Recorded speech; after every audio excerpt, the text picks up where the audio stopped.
All right, in this lesson, we're talking about dilations. A dilation is just simply a transformation that changes the size but not the shape of a figure. So all the angles are still going to be the same measure, but the size is going to be different. So the transformation can either be an enlargement, which means that it's bigger than the original, or it can be a reduction. All right.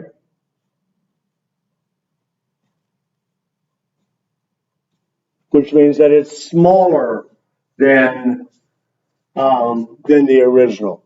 Okay. Dilated figures are similar to each other.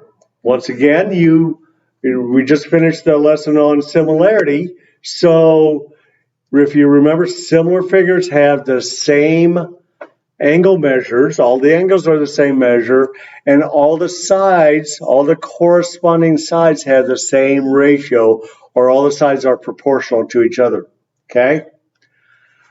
And so that's the same thing with the dilation. And the scale factor describes how much a figure is enlarged or reduced, and it's found by finding the ratio of corresponding sides. So if the ratio A over B is greater than 1, it's an enlargement. In other words, if the top number is larger than the bottom number, okay, if the numerator is larger than the denominator, it's going to be an enlargement. If the ratio A to B is less than 1, but obviously bigger than 0, it's going to be a reduction. Okay, so one of the things that we need to make sure that we always do is that we need to make sure that our ratios are in simplest terms. Okay, so the first one says, let's see if this is a reduction or I mean, we know it's going to be a reduction because this is the original. Okay, this is our original, and this is our dilation. Okay, that's our dilation. And when we write the ratio, we're always going to write it as the dilation, the side length on the dilation over the side length of the original. Okay, make sure you copy that down. Okay, so if we look at this, if we look at side length A prime, this is the little hash mark here is called a prime. Okay, that's an A prime, B prime, and C prime. That's just an easy way of showing that it's a copy. So if we look here, A prime to B prime is 1, 2, 3, 4, 5, 6, 7, 8. So that would be 8 over 1, 2, 3, 4, 5, 6, 7, 8, 9, 10, 11, 12. 8 over 12. And then when we reduce that down, if we reduce that down, 4 goes into both of them. So that gives us a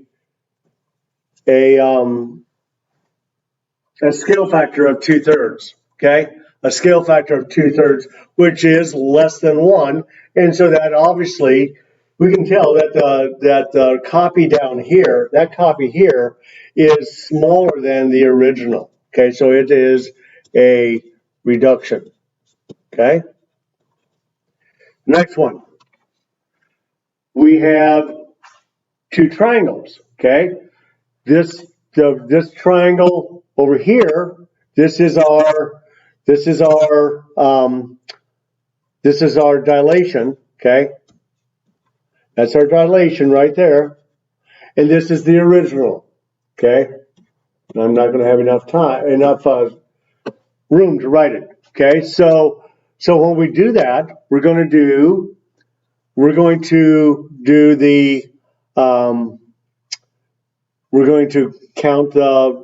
write the ratio. So we have 1, 2, 3, 4, 5, 6, 7, 8.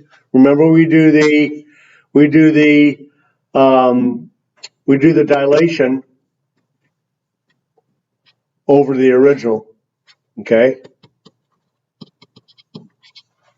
And so it's 8 over 1, 2, 3, 4. 8 over 4, which reduces down to 2 over 1, okay? So, and just to, if we want to double check, we can say on this side here, it's 1, 2, 3, 4, 5, 6, 7, 8, 9, 10, 11, 12. So that would be 12 over 1, 2, 3, 4, 5, 6, 7, 8. 12 over 8. Wait a minute now. If we reduce this by 4, okay, 12 divided by 4 is 3, 8 divided by 4 is 2. These are not similar. These are not similar rectangles. So they are not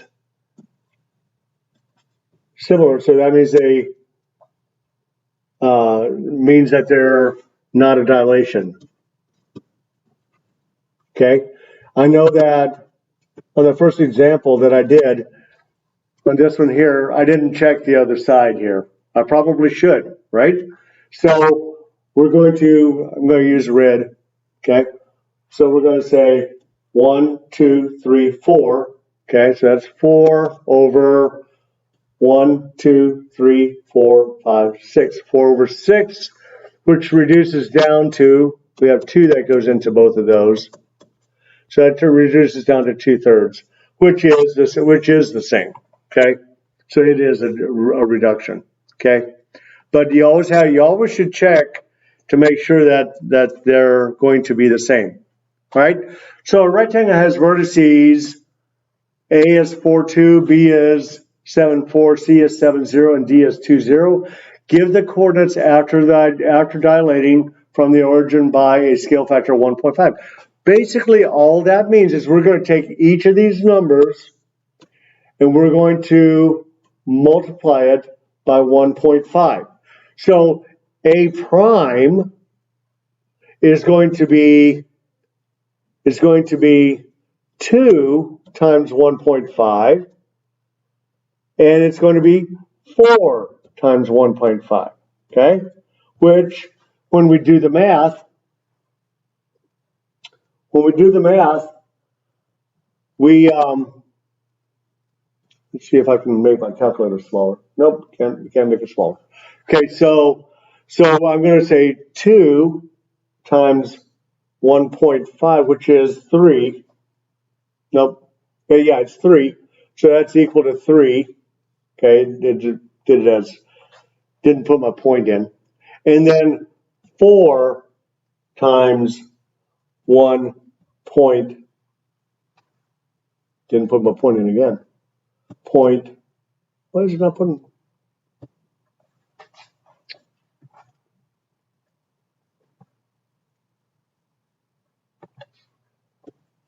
Okay, there it did. And hit enter. Okay, and so that's 3 and 6. Okay. All right. So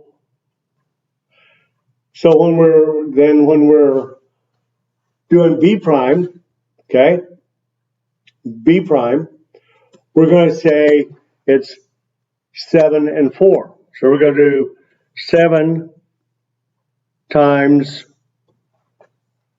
1.5. Okay. I did 6. Okay. Let me clear it.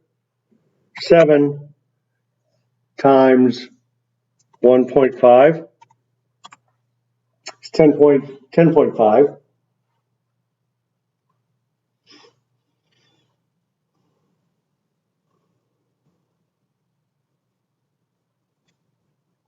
Okay. All right. So and then I'm going to do 4 times 1.5, which I already figured out that is going to be 6. Okay. So B prime is 10.5 and 6. Okay. C prime, right? 7 times 1.5, that's 10.5. And 0 times 1.5 is just simply 0. And then D prime is 2 times 1.5. Well, we figured that right here, we looked at the 2 here. 2 times 1.5 is 3. And then the y value is 0. 0 times 1.5 is 3, 0. Okay, so then when we plug it in, we say 3, 6. 3, 6 is right here. That's A prime. B prime is 10.5 and 6. Okay, 9, 10.5 should be just outside here, right in there someplace. C prime is 10.5 and 0. That's right down here. And D is at 3, 0. That's right here. So then when we connect the dots, okay, we end up with our A prime, B prime, C prime, and D prime. Okay? All right, so that's it for this lesson. Make sure that you ask me any questions if you have any. Make sure that you've written down all your notes. We'll talk to y'all later on.